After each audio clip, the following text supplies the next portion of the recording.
तो दोस्तों आज हो गया 18 दिसंबर 2020। बिहार समेत देश दुनिया की बड़ी और ताज़ा समाचार लेके आए सिर्फ आपके लिए। चलिए फटाफट खबर शुरू करते हैं। उससे पहले चैनल को अब तक सब्सक्राइब ना किया हो तो फटाफट चैनल को सब्सक्राइब कर दे, लाइक कर दे, शेयर कर दे, ताकि इसी तरह की खबर आप हर रोज़ देख सके। चलिए शुरू करते हैं आज की पहली बड़ी खबर। दिल्ली विधानसभा के एक दिवसीय विशेष सत्र के दौरान आम आदमी पार्टी के राष्ट्रीय अध्यक्ष और दिल्ली के मुख्यमंत्री अरविंद केजरीवाल ने सदन में केंद्र सरकार द्वारा पास किए गए 3 कृषि कानूनों की प्रतियां फाड़कर अपना विरोध जताया और दिल्ली विधानसभा ने सभी कानून को खारिज कर दिया है। उन्होंने कहा है कि वो किसानों के साथ विश्वासघात नहीं कर सकते। अरविंद केजरीवाल ने कहा है कि ऐसा करते हुए मुझे दर्द हो रहा है, लेकिन मेरे देश का किसान सड़क पर है और मुझे तकलीफ हो रही है। उन्होंने कहा है कि यह सदन केंद्र सरकार से अपील कर रहा है कि यह कानून वापस ले लो। अरविंद केजरीवाल ने कहा है कि पिछले कुछ सालों में भाजपा ने चुनाव को कितना महंगा बना दिया है, ये बात सभी जानते हैं। साथ ही उन्होंने कहा है कि यह कानून किसानों के लिए नहीं बनाए गए हैं, बल्कि बीजेपी की चुनावी फंडिंग के लिए बनाए गए हैं। यह बात किसान तो समझ गए हैं और बाकी देशवासी भी जितनी जल्दी समझ ले उतना अच्छा होगा। आज की दूसरी बड़ी खबर। केंद्र द्वारा लाए गए 3 नए कृषि कानून के खिलाफ दिल्ली की सीमाओं पर किसान डटे हुए हैं। कई दौर की वार्ता और कोशिशों के बावजूद यह प्रदर्शन खत्म नहीं हुआ है, लेकिन अब यह मामला देश की सबसे बड़ी अदालत यानी सुप्रीम कोर्ट पहुंच गया है। गुरुवार को सुप्रीम कोर्ट ने इस मामले की सुनवाई की और प्रदर्शन को किसानों का हक बताया है। सुप्रीम कोर्ट ने केंद्र सरकार से इस कानून को होल्ड पर डालने की संभावनाएं तलाशने को कहा है। आपको बता दें कि सुप्रीम कोर्ट ने अटॉर्नी जनरल से पूछा है कि क्या सरकार अदालत को यह आश्वासन दे सकती है कि जब तक इस मामले पर कोर्ट सुनवाई ना करे, केंद्र कानून को लागू ना करे। सुप्रीम कोर्ट ने केंद्र सरकार से इस कानून को होल्ड पर डालने की संभावनाएं तलाशने को भी कहा है। साथ ही आपको बता दें कि सुनवाई के दौरान चीफ जस्टिस ने कहा है कि किसानों को प्रदर्शन का हक है, लेकिन यह कैसे किया जाए इस पर चर्चा की जा सकती है। सुप्रीम कोर्ट ने कहा है कि हम प्रदर्शन के अधिकार में कटौती नहीं कर सकते। केवल एक चीज़ जिस पर हम गौर कर सकते हैं वो ये है कि इससे किसी के जीवन को नुकसान नहीं होना चाहिए। आज की तीसरी बड़ी खबर। समाजवादी पार्टी के राष्ट्रीय अध्यक्ष अखिलेश यादव ने संसद का शीतकालीन सत्र टालने पर केंद्र सरकार पर हमला किया है। अखिलेश यादव ने गुरुवार को कहा कि सत्र टालने के लिए कोरोना वायरस को कारण बताना केवल बहाना है। सरकार किसानों और विपक्ष का सामना करने से बच रही है। अखिलेश यादव ने ट्वीट में कहा है कि भाजपा सरकार कोरोना का बहाना करके संसद का शीतकालीन सत्र टालकर किसानों और विपक्ष का सामना करने से बच रही है। वहीं अखिलेश यादव ने कहा है कि लोकसभा और विधानसभा का सत्र बुलाकर देश में कृषि कानूनों, निजीकरण, बेरोजगारी, महंगाई और उत्तर प्रदेश की कानून व्यवस्था, महिला सुरक्षा और विकास के रुके हुए कामों पर तुरंत चर्चा होनी चाहिए। आपको बता दें कि कोरोना वायरस महामारी के बीच सरकार ने इस वर्ष संसद का शीतकालीन सत्र नहीं बुलाने का फैसला किया है, जबकि किसान लगातार संसद का सत्र बुलाकर कानूनों को रद्द करने की मांग कर रहे हैं। आज की चौथी बड़ी खबर। उत्तर प्रदेश के मुख्यमंत्री योगी आदित्यनाथ ने कहा है कि हताश निराश विपक्ष किसानों को गुमराह कर उनके हितों पर डाके डालने की साजिश कर रहा है। किसान कानून के विरोध में देश में चल रहे आंदोलन के बीच किसानों से संवाद कार्यक्रम के तहत आयोजित किसान सम्मेलन में भाग लेने गुरुवार को बरेली आए मुख्यमंत्री योगी आदित्यनाथ ने विपक्ष को आड़े हाथों लेते हुए कहा है कि वो किसानों को जानबूझकर भ्रमित करने की साजिश कर रहे हैं। उन्होंने कहा है कि नए कृषि कानून किसानों के हित में है और नए कानून से मंडियां बंद नहीं होगी, बल्कि नए कानूनों से कृषि बाजार में प्रतिस्पर्धा बढ़ेगी। उन्होंने कहा कि विपक्ष जब जाति, मत और मजहब के आधार पर काम करने लगे तो सरकार का फर्ज बनता है कि जनता के बीच जाकर सभी को सच्चाई से अवगत कराया जाए। यही काम करने हम किसान सम्मेलन में भाग लेने आज बरेली आए हैं। किसान सम्मेलन के मंच से मुख्यमंत्री योगी आदित्यनाथ ने किसानों को भरोसा दिया है कि वो किसी के बहकावे में ना आए। केंद्र और प्रदेश सरकार किसानों के हितों से किसी भी स्थिति में समझौता नहीं होने देगी। आज की पांचवी बड़ी खबर। उत्तर प्रदेश में विधानसभा के चुनाव भले ही 2022 में होने हैं, लेकिन यूपी में सियासी गतिविधियां तेज हो गई है। पहले आम आदमी पार्टी ने यूपी में विधानसभा चुनाव लड़ने का ऐलान किया, तो वहीं अब ऑल इंडिया मजलिस इत्तेहादुल मुस्लिमीन के अध्यक्ष और सांसद असदुद्दीन अवैसी भी लखनऊ पहुंच गए और यहां नए सियासी समीकरणों को लेकर उन्होंने ओम प्रकाश राजभर के साथ चर्चा की। हाल ही में हुए बिहार विधानसभा चुनाव में 5 सीट जीतने के बाद असदुद्दीन अवैसी उत्साह से लबरेज है और जीत का फॉर्मूला जो बिहार में अपनाया वहीं यूपी में अपनाकर अपना दमखम दिखाने की कोशिश में जुट गए हैं। आपको बता दें कि यह पहला मौका नहीं है जब AIMIM उत्तर प्रदेश में कोई चुनाव लड़ने जा रही है।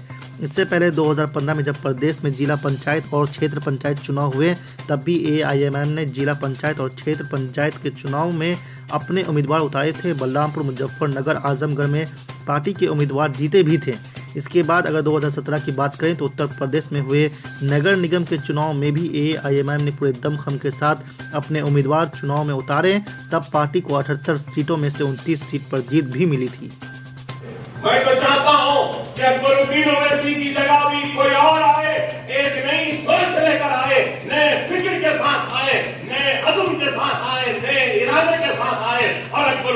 ओवैसी से ज्यादा काम करे, अल्लाह उसके रसूल की कसम अकबरुद्दीन ओवैसी उसके कदमों पे बैठ जाएगा और उससे कहेगा आगे बढ़ और काम कर और काम कर और मिल्लत को मजबूत कर, जमात को और मजबूत कर।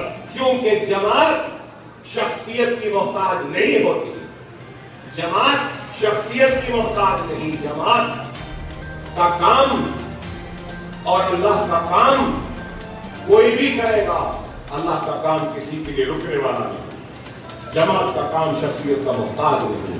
बहरहाल बहुत सी बातें हैं, मैं ममनून हूं आपका, शुक्रगुजार हूं आपका कि आप तमाम की मेहनतों का नतीजा है कि अल्लाह सुब्हानहू व तआला ने मजलिस इत्तेहादुल मुस्लिमीन को गैर मामूली कामयाबी दी और इस कामयाबी में आप सब के साथ मैं सदर मजलिस का शुक्रिया अदा करूंगा कि वो मुझे और मेरी टीम को इस काबिल समझा कि हम आइंदा 5 साल तक आवाम की खिदमत करें।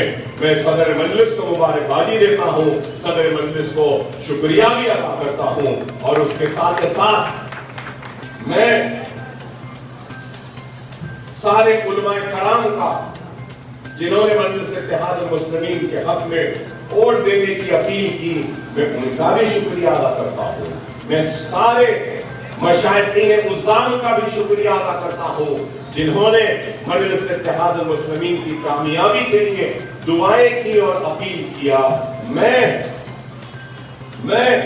हमारे जो सारे उलमाए मशाइखीन की एक बॉडी है, यूनाइटेड मुस्लिम फोरम के सारे अराकीन व नुमाइंदों का ममनून हूं, मशकूर हूं कि आपने न सिर्फ दुआएं की बल्कि अपील किया मजलिस को कामयाबी के लिए। मैं शुक्रिया अदा करता हूं जमात इस्लामी का कि उन्होंने भी मजलिस के तारीख का ऐलान किया। मैं मरकज अहले हदीस का भी ममनून हूं, मशकूर हूं कि उन्होंने अपील की, अपने सारे अराकीन से कहा कि मजलिस इत्तेहादुल मुस्लिमीन के हक में काम करे। मैं शुक्रिया अदा करता हूँ तबलीगी जमात का कि उन्होंने भी अपील की और दुआएं की हमारी कामयाबी के लिए। मैं शुक्रिया अदा करता हूँ अहले कुरान तंजीम का भी जिन्होंने हमारी कामयाबी के लिए अपील की और दुआएं की।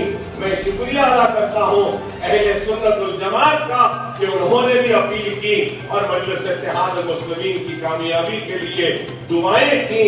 मैं सारे उन लोगों का जिनका मैं नाम लेने में चूक गया या भूल गया हूँ, मैं उन सब का शुक्रिया अदा करता हूँ।